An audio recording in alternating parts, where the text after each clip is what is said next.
이 시간 또 온라인 예배를 드리기 위해서 함께 하시는 여러분들을 환영하고 축복합니다. 참 신앙적으로 우리가 참 느슨해지기 쉬운 때지만은 그러나 이 어려운 때를 오히려 신앙 가운데 극복할 수 있는 이들이 함께 하시기를 축복하고 권면합니다. 오늘 본문의 말씀을 가지고 내 허물을 말하리라 라는 제목으로 같이 은혜를 나누시겠습니다. 저는 세대에 따라서 사람들이 생각하는 것에 큰 차이가 있음을 발견하곤 했습니다. 여러 세대를 담당하면서 같은 사안을 보면서도 전혀 다른 가치관과 인식을 가진 것을 보았다는 것이죠. 저 같은 경우에 이 세대는 무엇을 생각하는지 알 수 없다고 해서 X세대라고 지칭되는 그런 세대 그룹 안에 있었습니다. 80년대 선배님들 중에는 군사정권에 대한 반감으로 북한의 주체사상을 동경하던 세대가 있었는데 제가 대학 들어가기 직전에 사회주의의 모국인 소련이 붕괴되면서 저희 세대는 사회주의 사상에 대한 아무런 호감을 가지지 않을 수가 있었습니다. 이렇게 불과 몇 년 차이 나지 않는데도 불구하고 세상의 변화에 따라서 생각이 완전히 달라진 것입니다. 그런데 저보다 한 세대 위이신 분들, 특히 남자들이 가지는 특징 중에 하나가 사과하면 죽는 줄 안다는 것입니다. 우리가 미국에 살면서 Thank you라는 말을 아주 일상적으로 사용하는데 제 윗세대는 정말 진짜로 대단히 감사할 일에만 감사한다는 말을 하는 것이지 일상적인 것에 대해서는 아무런 말을 하지 않습니다. 그러다 사과할 일이 있어도 그냥 사과하지 않고 넘어가기도 하죠. 이건 교인들도 마찬가지예요. 자신의 어떤 신앙적인 것이라기보다는 문화나 어떤 흐름, 그 전통에 많이 배어 있는 것이죠. 그런데 이런 기질은요, 하나님 앞에서도 자신의 잘못을 잘 인정하고 싶어지지가 않습니다. 그냥 잘못도 묻고 가고 싶은 그런 것이죠. 그러다 보니 교회는 참석하고 예배는 참석하지만은 하나님으로부터 죄 사함을 받았다는 감격과 감사함이 없는 것입니다. 애초에 자신이 죄를 내어놓고 용서하심을 간구해야 하고 하나님께서 용서하심을 받아야 우리가 충만한 은혜 가운데 들어가게 되는데 하나님 앞에 그런 행위 자체를 하지 않았으니 용서도 은혜도 크게 받지 못한 상태 가운데 있게 된다는 것입니다. 그리고 이렇게 은혜가 없으면요, 말씀을 보면서도 삐딱한 자세에만 머물게 됩니다. 어떤 사람들은 구약 성서에 나오는 불순종에 대한 징계 글에 대해서 무서운 말들이 적혀 있는 것을 보고 하나님의 긍휼하심을 의심하는데 전시를 앞두고 정신무장을 단단하게 해야 하는 상황에 대한 글들을 그냥 자기의 현재 감정의 상태나 정서적 이해의 바탕에 두고서 이해한다는 것은요, 그냥 자기의 해석 수준이 그 정도이기 때문에 거기에 잡혀 있을 뿐입니다. 성경을 보면 하나님께서는 분명히 징계와 은혜를 양손에 드시고 우리가 지혜롭게 선택하기를 원하십니다. 지혜 있고 복된 사람은 은혜를 바라보면서 더 좋은 것을 얻기 위해서 선한 것을 택할 것이고, 미련한 사람은 아무것도 하지 않으면서 다른 편에 있는 징계만 바라보며 멸망길로 향해 가면서 점점 그 생명의 촛불이 꺼져가는 것입니다. 하나님께서는 우리가 회개할 때 죄를 용서해 주시는 분이시고 우리의 부끄러운 허물을 가려주시는 분이십니다. 세상 사람들은 남의 허물을 드러내기를 마다하지 않습니다. 남편과 아내가 싸울 때 상대편이 얼마나 형편없는 사람인지를 드러내고 내가 옳음을 주장하기 위해서 수십 년 전의 허물도 다 드러내서 상대편을 망친 줍니다. 이것은 우리가 웬만하면 절대로 해서는 안 돼 못된 악습입니다.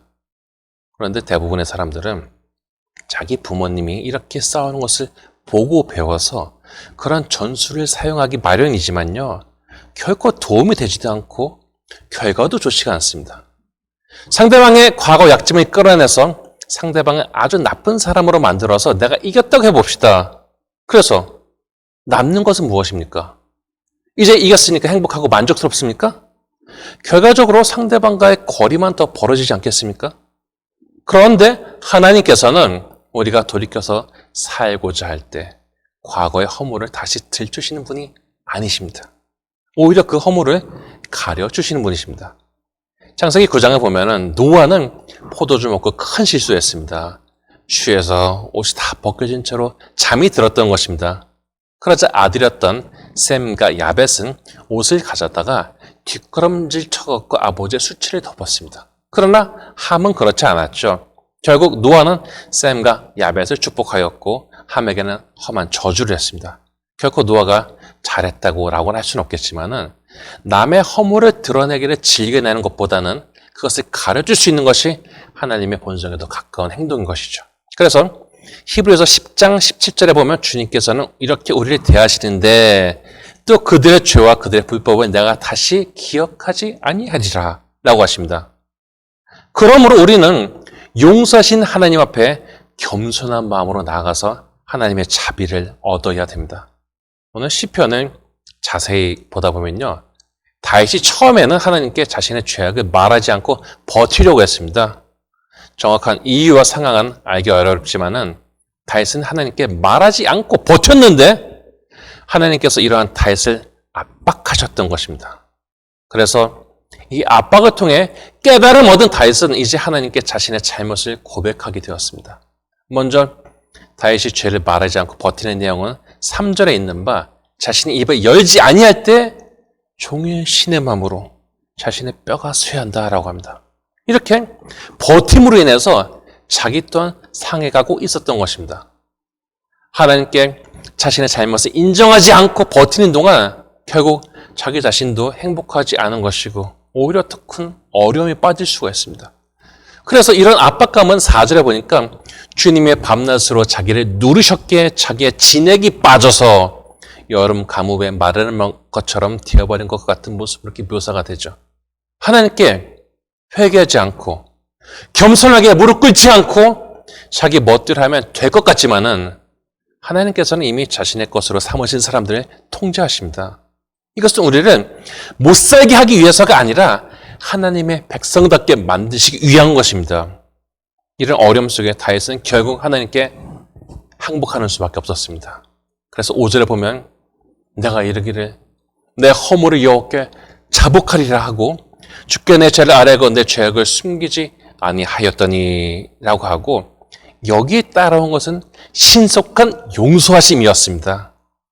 하나님 앞에 내어놓기 싫어서 고집을 피웠는데 정작 회개하고 나니 얼마 전까지 압박하시던 하나님께서 너무나도 쉽게 용서해 주신 것입니다.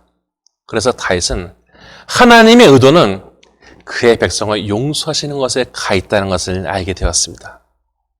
미련한 사람은 하나님의 압박만 불편하고 섭섭하게 생각하겠지만은 하나님의 용서와 자비를 맛본 사람은 이제 이렇게 은혜를 베푸시는 하나님에게 마음을 두고 이제 더 깊은 신앙의 수준으로 올라가게 되는 것입니다. 이렇게 하나님의 선하심을 경험한 다윗은 그래서 회복된 마음을 가지고 본문 1절, 2절에 이렇게 노래를 하고 있습니다. 허물의 사함을 받고 자신의 죄가 가려진 자는 복이 있도다. 마음에 간사함이 없고 여호와께 정죄를 당하지 아니하는 자는 복이 있도다. 하나님께서는 우리의 허물을 용서하시고 죄를 가려주시는데 그것은 우리를 사랑하시기 때문입니다. 사랑은 허다한 죄를 덮습니다. 우리가 모두들 절대 죄를 지지 않고 절대 의롭게 살면 참 좋겠지만은 하나님은 우리를 지으신 분이시기 때문에 우리의 연약함과 부족함을 아주 잘 알고 계십니다. 우리는 주변 사람의 잘못에 대해서 지나치게 분노하고 실망하기도 합니다. 어떻게 저 사람이 저렇게 될 수가 있지? 저렇게 행동할 수가 있지? 그런데 나의 분노도 중립적으로, 객관적으로 보았을 때 도저히 이해가 안 되는 것일 수도 있습니다. 왜냐하면 사람의 분노와 실망감은 자신의 열등감이나 상처와도 아주 밀접하게 엮여 있을 수 있기 때문이죠.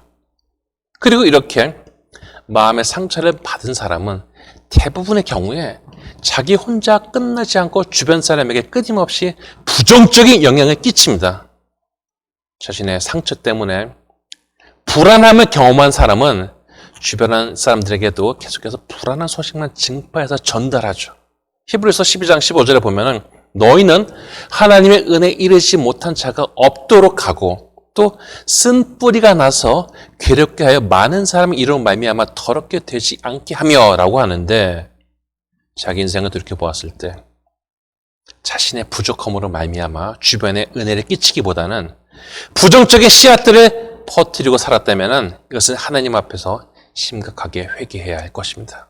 그런데 하나님의 용서하심을 받게 된 사람은 하나님과의 관계가 더 돈독하고 깊어지게 되어서 더 깊은 교통을 하게 됩니다. 그래서 6절에 보면은 이로 말미암아 모든 경건한 자는 주를 만날 기회를 얻어서 주께 기도할지니라 라고 합니다. 삶 속에 우리가 바라는 기회라는 것이 있죠. 그런데 그런 갈망 중에 가장 큰 것이 주님을 만나는 것에 있어야 합니다. 다른 것들은 바람에 사라지는 아침 안개 같은 것이지만은 하나님은 우리의 인생뿐만 아니라 영혼까지 다스리시고 결정하시는 분이시기 때문입니다. 이렇게 주님을 만나서 기도하는 자는 같은 절에 보니 홍수가 범람하더라도 그에게 미치지 못하리라고 합니다. 우리가 죄 가운데 있으면서도 하나님께 처벌을 받을까 두렵고 불편하고 불안해서 이것을 그냥 묻어두고서는 또 한편으로는 영심의 가책과 불안함에 괴로워하는데 오히려 용서하심을 받게 되면은 하나님의 보호하심을 받게 된다고 하니 결국 결단할 수 있는 마음의 힘을 얻는 삶이 가지는 유익에 대해서 생각하게 됩니다. 그리고 7절에는 하나님의 보호심에 대해서 다시 한번 말하고 있습니다. 주는 나의 은신처이시오니 환난에서 나를 보호하시고 구원의 노래로 나를 두르시리이다. 이렇게 놀라운 경험을 한 다윗은 자신이 겪은 경험을 통하여 다른 사람들 또한 하나님의 이런 선하신 과정을 통과하길 바라며 이것을 가르치겠다라고 합니다. 오히려 자신의 죄가 해결되지 않은 사람들이 해괴한 궤변이나 이상한 변명으로 자신의 옳음을 주장할 수가 있습니다. 이것이 다 우리가 약하고 또 죄성을 가지고 있기 때문에 하는 행동들입니다. 그러나 이미 더 좋은 것을 얻은 다윗은 자신 또한 지나온 그런 어리석은 과정 이제 다른 사람들이 벗어날 것을 권면하고 있는 것입니다. 그래서 9절에 보면은 너희는 무지한 말이나 노새같이 되지 말지어다.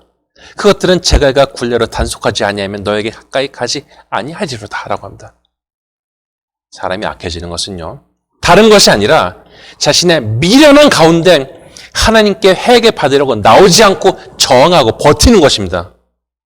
그렇게 자기 힘과 고집만으로 살려고 애를 쓰지만은 놀랍게도 자기 혼자 있는 시간에 그러한 어려운 삶에 대한 무게가 그를 힘들게 하고 슬프게 하는 것입니다. 겉으로는 센 척하고 겉으로는 옳은 척하고 겉으로는 자기 주장을 하지만은 우리 안에 심겨진 하나님이 주신 양심 때문에 스스로의 초라하고 더러운 모습을 또한 보게 되는 것입니다. 그래서 결국 마음속의 슬픔에 자기도 모르는 사이에 무거운 짐이 자신을 얽어매고 있는 것이죠. 성경은 악인에 대한 징계를 말하고 있지만은 놀랍게도 그들 또한 망하는 것을 하나님께서 원치 아니하시기 때문에 여기서 돌이켜야 됩니다. 이러한 상태를 벗어나 하나님을 신뢰하는 것으로 돌아선 사람은 하나님의 인자하심이 자신의 둘러싸임을 느끼고 있기 때문에 자기도 모르는 사이에 찬양을 부르며 말씀을 즐거운 태도로 듣게 되고 작은 것에도 감사하는 긍정적이고 선한 영향을 끼치는 사람이 됩니다. 쓴뿌리가 다른 나무도 얽어매는 넝쿨 같은 역할을 한다면 이러한 사람은 곰팡이가 쓸어있는 방에 내리는 햇살과 같은 사람이 되어지는 것이죠. 10절에 다윗은 악인에게는 많은 슬픔이 있으나 여호와를 신뢰하는 자에게는 인자하심이 두리로다 라고 하는데 이렇게 하나님의 선하심은 옷을 입은 사람은 1절에 언급되었던 자신의 죄가 이 옷으로 가려지게 되고 이렇게 자기의 실력이 아니라 하나님의 감싸심으로 자신감을 얻은 성도가 감히 그 앞에 나아가서 하나님의 거룩한 이름을 찬양할 수 있는 것입니다. 이렇게 하나님의 옷을 입은 사람을 성경은 의인이라고 부릅니다.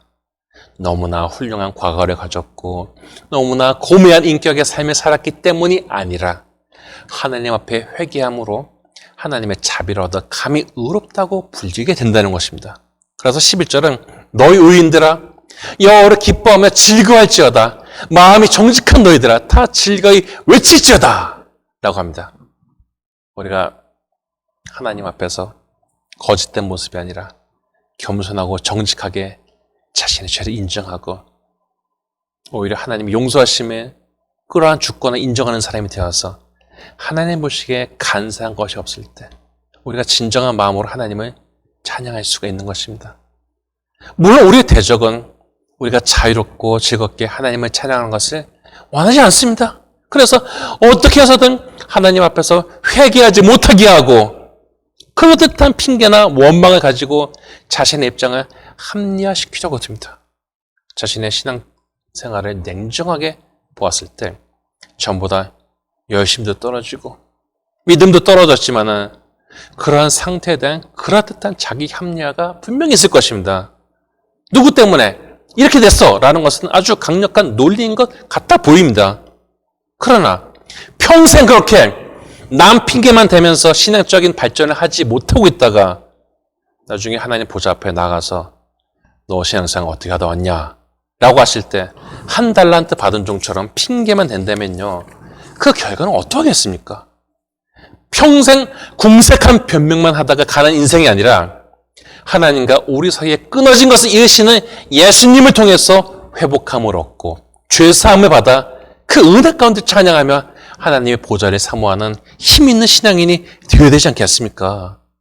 지금 나의 양심을 찌르며 하나님께 회개하고 싶은 것이 있다면 미루지 말고 무릎을 꿇고 하나님께 고백하시기 바랍니다. 하나님은 우리의 죄를 물어서 감옥에 넣고자 하시는 분이 아니십니다. 우리를 용서하시고 사랑하고자 하시는 분이십니다. 하나님은 주저하고 결단을 내리지 못하는 사람들이 바른 선택하기를 기다리시는 분이시고 이렇게 유약한 우리를 돕기 위해서 성령을 보내서 중보하게 하셨습니다. 영화 미션을 보게 되면 남미에 있던 악질 노예상이